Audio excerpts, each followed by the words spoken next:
శ్రీమాత్రే నమః. జై లలితాంబికాయి నమో నమః. అందరికీ శుభోదయం అండి. అమ్మదయతో అందరూ బాగుండాలి, అందులో మనం ఉండాలి. ఈరోజు శుక్రవారము, అమ్మ రోజు. తప్పకుండా కనీసం 10 నిమిషాలైనా బంగారు తల్లికి దీపారాధన చేసుకోండి. ఇవాళ అమ్మ రోజు కాబట్టి మన లలితమ్మ గురించి 87వ శ్లోకంలో ఏం వివరిస్తున్నారో మనందరం చక్కగా తెలుసుకుందాం. వివిధాకారా విద్యా విద్యాస్వరూపిణి మహాకామేశ నయన కుముదాహ్లాద కౌముది.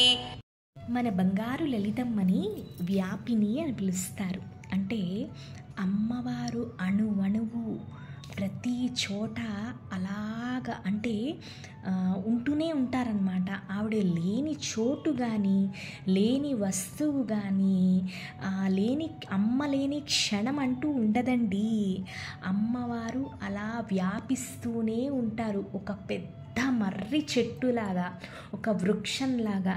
నిజంగా అమ్మవారిని మనస్ఫూర్తిగా ఎవరైతే నమ్ముతారో ఆమె ఎలా మొదలవుతుందంటే ఒక చిన్న విత్తనం రూపంలో మొదలవుతుందండి. ఆమెని మనం భక్తితో కొలిచేటప్పుడు ఆ విత్తనమే చిన్న మొక్క పెద్ద మర్రి చెట్టులాగా మనలోని అమ్మవారు వ్యాపించేస్తారు. అది కేవలం నిజంగా ఎవరైతే అమ్మవారిని మనస్ఫూర్తిగా నమ్ముతారో వాళ్ళకే అర్థమవుతుంది ఆ శక్తి గురించి. అందుకనే అమ్మవారిని వ్యాపిని అని పిలుస్తారు. అంటే అమ్మవారు అలా వ్యాపిస్తూనే ఉంటారు.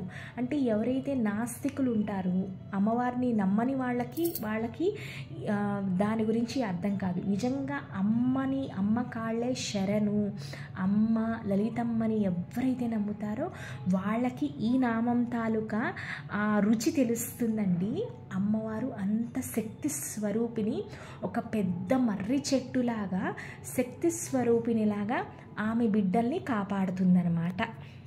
లలితమ్మకి ఎన్నో రూపాలండి. కొందరు కంచి కామాక్షి అంటారు, మధుర మీనాక్షి అంటారు, కాశీ విశాలాక్షి అంటారు. ఒక్కొక్క చోట్లో అమ్మకి ఒక్కొక్క రూపము, ఆ రూపానికి విశిష్టత అండి. అంటే అమ్మవారు మనము ఎక్కడ చూసినా అమ్మవారు ఒకటేనండి. కొందరు విజయవాడ దుర్గమ్మ అని పిలుస్తారు, లేదంటే శ్రీశైల భ్రమరాంబిక అని పిలుస్తారు, లేదు అంటే వారాహీదేవి అంటారు, ప్రత్యంగిరాదేవి అంటారు. ఎన్నో వేల రూపాలు, ఎన్నో రకమైన వేల పూజలండి. ఒక రూపము ఒక ఆకారము అని ఉండదండి. మన లలితమ్మ వారి విశ్వరూపం చూస్తే అమ్మవారికి ఎన్నో వేల మొహాలు, ఆ మొహాల్లో ఎన్నో వేల కళ్ళు. చల్లగా మనం బాగుండాలి. అమ్మ చిరునవ్వు, ఆ చిరునవ్వు నుంచి వచ్చే జ్ఞానజ్యోతి భక్తుల మీద పడి చక్కగా మనలో ఉన్న అంధకారాన్ని తొలగిస్తుంది. ఆ విశ్వరూపం పటంలో చూస్తే అమ్మవారికి ఎన్నో వేల చేతులు, వేల అస్త్రాలు. ఇన్ని వేల అస్త్రాలు మనని కాపాడడానికి ఉన్నాయా అని వివిధాకార అంటే ఎన్నో రకమైన ఆకారాలు రూపంలోని అమ్మవారు ఉంటారు అని ఈ నామం సంకేతిస్తుంది. విద్య అవిద్యా స్వరూపిణి అంటే విద్యాస్వరూపిణి అంటే మన లలితమ్మ వారు సాక్షాత్తు సరస్వతి స్వరూపిణి అని ఇక్కడ సంకేతిస్తుంది. అవిద్యా స్వరూపిణి అంటే మనలో ఉన్న అంధకారంలో కూడా లలితమ్మ వారు ఉంటారు అని ఈ నామం సంకేతిస్తుంది. నిజంగా ఏ భక్తులు నిజంగా కష్టపడే వాళ్ళ జీవితాల్లోని కష్టాలు అనేవి వస్తాయండి. అంధకారం మొత్తం మన ఎంత నిజాయితీగా ఉన్నా ఒక్కొక్కసారి మనకి ఎలా అనిపిస్తుంది అంటే అంధకారము అంటే ఏం చేయాలో మనకు అర్థం కాదు. అలాంటి ఆ అజ్ఞానము, ఆ అంధకారంలో కూడా లలితమ్మ వారు ఆ భక్తులు వెంటే ఉంటారంట. ఆ విషయం ఆ భక్తులకి తెలియదు. ఆ అంధకారంలో ఉండే లలితమ్మ వాళ్ళలో ఉన్న అజ్ఞానాన్ని అంటే వాళ్ళ జీవితంలో ఉన్న చీకటిని, కష్టాలని తొలగించి ఒక జ్ఞానజ్యోతి అంటే విద్యా స్వరూపిణి. అంటే ఇక్కడ అమ్మవారు అవిద్య అనే ఒక రూపాన్ని విద్య అనే రూపం నుంచి తొలగిస్తారు అని విద్య అవిద్యా స్వరూపిణి అని ఈ నామం సంకేతిస్తుంది. అందరికీ తెలుసండి, కార్తీక పౌర్ణిమ అనేది చాలా విశిష్టమైన రోజు. కార్తీక మాసంలో వచ్చే పౌర్ణమి వెలుగులో కూర్చుని కళ్ళు మూసుకుని లలితమ్మని ఊహించుకుంటూ లలితా సహస్రనామం చదివితే చాలా చాలా బాగుంటుంది. ఈ కార్తీక పౌర్ణమి వెలుగు ఎంత చలువు, ఎంత మంగళకరము అంటే, చెరువులో ఉండే కలువు పువ్వుల మీద ఎప్పుడైతే ఈ పున్నమి వెలుగు పడుతుందో చంద్రుడిలోంచి, ఆ కలువు పువ్వులంటే చక్కగా విచ్చుకుంటాయంట ఆ పౌర్ణమి వెలుగుకి.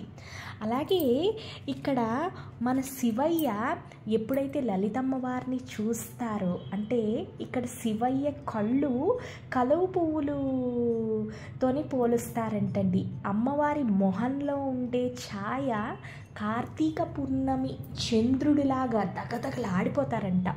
స్వామివారు అమ్మవారిని అలా చూస్తూ ఉండిపోతారంట. అంటే ఆ పున్నమి వెలుగు ఎప్పుడైతే ఆ కలువు పువ్వుల మీద పడుతుందో, ఆ వెలుగుకి పువ్వు చక్కగా విచ్చుకుని ఆనందంతో కిలకిలలాడిపోతూ ఉంటుందంటండి. అలాగే శివయ్య కూడా లలితమ్మ వైపు ఎప్పుడైతే చూస్తారో ఆ కలువు పువ్వులాగా ఆనందం పడిపోతూ ఉంటారు అని ఈ నామం సంకేతిస్తుంది. అంటే ఇక్కడ లలితమ్మ సౌందర్యాన్ని ప్రకృతితో పోలుస్తున్నారు. ఎంత అద్భుతమైన నామము అంటే, చాలా చక్కటి నామం అండి. అంటే శివయ్య కళ్ళు కూడా కలువు పువ్వులు రెక్కలలాగా చక్కగా విచ్చుకుంటాయంట అమ్మవారిని ఎప్పుడైతే శివయ్య చూస్తూ ఉంటారో. అంటే ఇక్కడ శివయ్య కళ్ళు, కలువు పువ్వులు రెక్కలు, అమ్మవారి ముఖం తాలూకా ఛాయ ఎలా ఉంటుంది అంటే, పౌర్ణమి చంద్రుడు వెలుగులాగా దగదగలా ఆడిపోతూ అమ్మ నవ్వుతూ ఉంటే అలా చూస్తూనే ఉండిపోవాలనిపిస్తుందంటండి. దీంతో 87వ శ్లోకం తాలూకా అర్థం అయిపోయిందండి. మీ అందరికీ నచ్చితే తప్పకుండా లైక్ చేయండి, ఇంకో నలుగురికి షేర్ చేయండి. మన బంగారు లలితమ్మ గురించి 10 మందికి తెలిసేటట్టు చేయండి.